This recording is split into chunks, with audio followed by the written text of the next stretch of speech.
Salut les vidéastes entrepreneurs, j'espère que vous allez bien. Dans cette vidéo, on va parler d'IA, on va parler de cette nouvelle IA Sora et je vais vous expliquer pourquoi il y a zéro problème avec Sora et que tous les gens qui agitent ces peurs-là sont juste des gens qui agitent des peurs parce que je sais pas pourquoi, mais voilà, je vais vous expliquer pourquoi en réalité il n'y a aucun problème, mais genre aucun.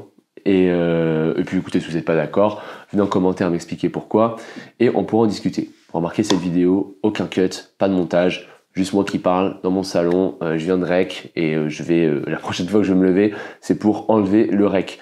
Et je vais la publier comme ça, avec peut-être une miniature, un titre, mais c'est tout. Et c'est un BTC, c'est ce qu'on appelle un bouge ton cul sur le podcast également, disponible sur Spotify, Apple Podcast, donc je vous laisserai écouter ça, il y a plein d'autres épisodes qui peuvent être intéressants pour vous. Mais si vous me découvrez avec cette vidéo, nous ce qu'on fait c'est qu'on aide les vidéastes à développer leur business de vidéaste justement au travers de la création de contenu intelligente, on va dire, qui parle à ton client cible, tout ce qui va être prospection, structure commerciale en général, structure d'offres, de prix, productisation d'offres, enfin tous ces trucs-là. Je vous laisserai regarder toutes les vidéos que j'ai faites, j'en ai faites je sais pas combien, des centaines, donc il y a de quoi faire. Et le podcast Les Vidéopreneurs qui est disponible sur Spotify, Apple Podcast, de partout. Bon, de quoi on va parler on va parler d'IA, on va parler de cette nouvelle IA qui s'appelle Sora.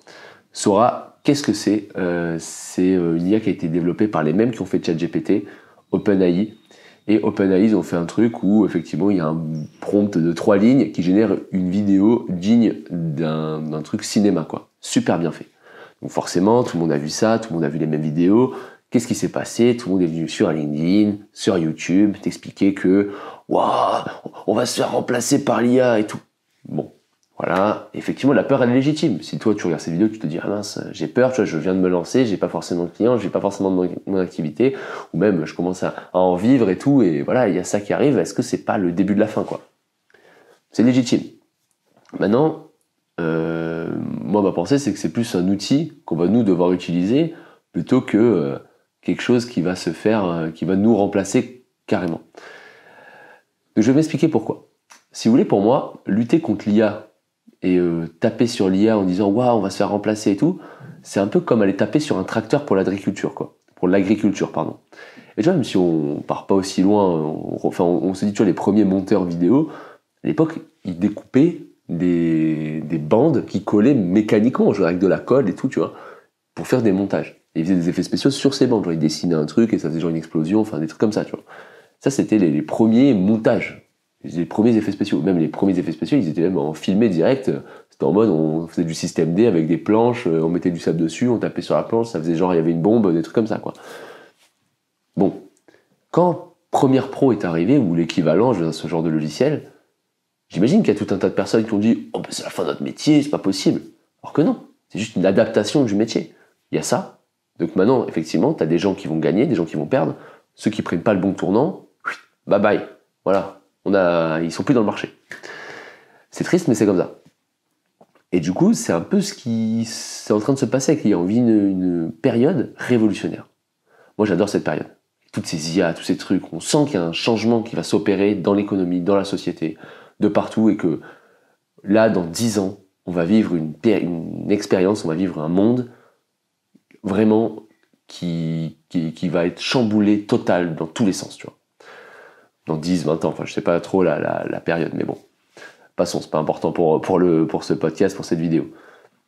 Donc je vous dis ça parce que l'IA, le gros problème, c'est absolument pas que ça génère des vidéos, c'est juste que ça va être un superbe outil à utiliser, vous en tant que vidéaste, que vous allez pouvoir mettre dans vos productions pour aller chercher, je sais pas, des stocks images, enfin, à vous d'être créatif et de l'utiliser. Bon, pour l'instant c'est pas accessible, donc on sait pas trop, mais c'est comme ChatGPT, ça va juste s'intégrer dans votre workflow, si vous l'utilisez en tout cas, pour faire délivrer une meilleure prestation pour le client, tout simplement. Maintenant, je vais passer à un autre truc. En fait, ça met aussi face à une réalité. Effectivement, il y a plein de vidéastes qui vont se faire remplacer. Je vais pas vous mentir. Parce qu'en fait, on se rend compte, et ça, c'est pas nouveau depuis l'IA, en fait. Ça a commencé déjà avec les vidéastes, l'arrivée de tous les DSLR, en tout cas de toutes les caméras hybrides qui permettent de faire des vidéos professionnelles facilement et accessibles. Ce qui fait que il y a eu une inondation du marché des vidéastes. Et je vous le dis, moi, en appel, régulièrement, j'ai beaucoup de gens qui sont dans cette situation-là. C'est des gens qui généraient du chiffre d'affaires. Des gens qui généraient on va dire de 30 000 euros annuels à des fois plus de 100, 125 000, j'en ai eu un 125 000, 150 000 je crois le max, 150 000 euros annuels. Des gens qui vivent bien de leur activité. Mais ces gens-là, ils vivaient pas réellement de leur activité en fait. Ce qu'ils faisaient, c'est qu'ils faisaient de l'exécution. C'est-à-dire qu'en fait, il y avait une boîte de prod, par exemple, ou une agence de com qui avait trouvé un client et qui déléguait la partie production. Donc, ils prenaient un vidéaste, ils disaient bah, salut, je t'appelle, tiens, voilà la prod, débrouille-toi quoi. En gros. Et la personne faisait de la vidéo, rendait, était payée pour ça. Donc, ils faisaient purement de l'exécution. Ils ne faisaient pas de tâches entrepreneuriales, ils n'allaient pas chercher les clients, ils n'étaient pas dans la compréhension d'un problème, dans l'accompagnement d'un client, dans le fait de lui offrir une bonne expérience, dans la gestion de la structure commerciale de A à Z. Il n'y avait pas tout ça. Ils font de l'exécution. On appelle, on y va, on filme, on fait le truc, on monte, on livre, point barre. Et le fait est, c'est que depuis ces 10 dernières années, disons, l'exécution c'est comme ça quoi. Ça descend, laisse tomber. C'est une piste de ski genre qui calasse bien quoi. Donc forcément, l'exécution, avec tous ces nouveaux vidéastes qui arrivent sur le marché et qui se bradent, faut le dire, qui se vendent, c'est la course au prix le plus bas, quoi. C'est-à-dire qu'en fait, quelqu'un il dit, moi je fais 300 balles la vidéo, l'autre là il fait 250, 200, ça coûte plus rien. Et en plus, c'est pas genre, ils sont nuls, ils sont ultra talentueux. Je l'ai dit il y a pas longtemps dans un podcast, je sais plus quand je l'ai dit en réalité, mais j'ai l'impression de l'avoir dit il y a pas longtemps, j'ai dû recruter un vidéaste il y a peu. J'ai reçu, je sais pas combien de demandes. Alors c'était pour autre chose que les vidéopreneurs, mais j'ai reçu tellement de demandes avec que des gens qui me disaient, enfin en tout cas une grosse partie, je te fais gratuit. Je te le fais gratuit pour mon portfolio. Si jamais je suis un peu malin là, je fais ça, je peux même, franchement, j'avais au moins, je sais pas, 7 personnes qui m'ont proposé ça, même plus en vrai, mais imaginons j'en ai 7. C'est-à-dire qu'en fait j'ai 7 projets d'avance gratuits. Et ils avaient des bons portfolios, ils étaient pas nuls. La dernière fois, j'ai rencontré des vidéastes là, qui m'avaient reconnu à Toulouse. Ces vidéastes-là travaillent pour des vidéos, font des vidéos à 300 balles, quoi. Donc, ils sont pas nuls, ils sont très bons. Et ils sont suréquipés aussi. S'occuper avec le dernier matos, machin. Forcément, t'as tous les créateurs de contenu qui leur expliquent qu'il faut, je sais pas quel matos, à chaque fois, chaque année, machin. Donc, automatiquement, c'est pas leur faute. T'as l'impression que c'est comme ça que ça fonctionne. Donc, pourquoi je vous dis ça ? Je dis ça parce qu'en fait, l'exécution, ça coûte rien. Et l'IA vient juste renforcer ça. C'est-à-dire que, si jamais t'exécutes, tu n'as pas une vraie entreprise, t'es remplaçable. Et quand je vous parlais de ces gens qui réservent des appels, en fait, qu'est-ce qui se passe ? Ils réservent un appel, et chaque fois, c'est pareil. C'est pour me dire, Guillaume, l'année dernière, j'ai fait 100 000, là, je suis à 60 000, et je viens de perdre un client, donc je vais passer à 20 000, puis à 0. Voilà. Parce que, forcément, quand c'est d'autres gens qui cherchent les clients, ils se disent, mais toi, je te paye 125 000 à l'année, mais pourquoi j'ai lui à côté, il est à 50 000 l'année ? Je vais prendre lui. Puis maintenant, je vais avoir une IA, en fait. Je vais avoir une IA pour plein de trucs. Donc, j'ai plus trop besoin de toi. Parce que ces gens-là, c'est pas des gens méchants. Eux, ils savent trouver des clients. Eux, ce qu'ils veulent, c'est s'avantager eux-mêmes. Et c'est ça, l'entrepreneuriat, c'est pas être gentil. Tu vas pas te donner de l'argent comme ça à plein de gens. Ton objectif, c'est faire un chiffre d'affaires, pouvoir vivre de ton activité, et ces entrepreneurs-là, qui ont ces agences-là, l'ont très bien compris. Donc c'est pour ça que c'est juste que ça met face à une réalité qui était déjà là en fait. L'exécution, ça ne vaut rien. Et ça va continuer de décroître jusqu'à vraiment plus rien coûter. Donc aujourd'hui, si jamais vous êtes vidéaste, c'est pas vers là qu'il faut aller. C'est vers le conseil. C'est devenir ce conseil de confiance, c'est devenir cette personne que le client appelle en lui disant « j'ai un problème, mais j'ai confiance en toi, moi j'ai pas la solution ».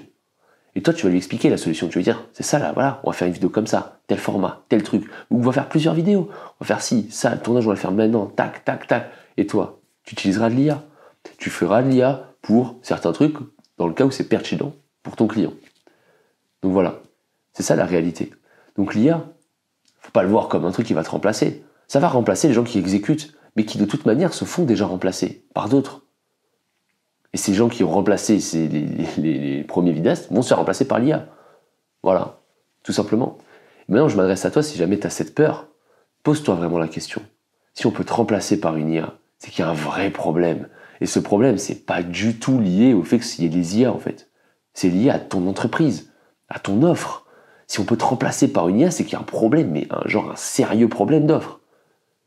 Comme dit dans les vidéopreneurs, il n'y en a pas un qui a flippé. Il n'y en a pas un qui a flippé dans les programmes d'accompagnement. Ce qui est normal. Ils ont tous des bonnes offres. Ils savent tous la valeur qu'ils apportent, ils savent tous l'expérience client qu'ils apportent, ils savent tous pourquoi les clients payent ce prix, qui sont souvent, des fois, pour certains, beaucoup plus chers que le marché. Et ils galèrent pas à trouver des clients, hein. Mais pas du tout. Parce qu'on les forme à ça. On les forme à avoir une vraie structure commerciale et marketing, un truc solide. Pas un truc qui te fait que tu peux te faire remplacer par une IA, quoi. Donc voilà, c'était juste le message de ce podcast. J'espère que ça vous a plu, que c'était ok pour vous. Écoutez, moi sur ce, je vous laisse là. Je vous dis à bientôt. Et n'oubliez pas, si jamais vous voulez développer votre entreprise, dans la description, il y a tout ce qu'il faut. Il y a des générateurs de prix, vous pouvez accéder à la newsletter, il y a plein de tips business sur la newsletter. Ouais, j'ai tapé à table. Et voilà. Et moi je vous laisse là et je vous dis à bientôt. Ciao et bon courage dans vos projets.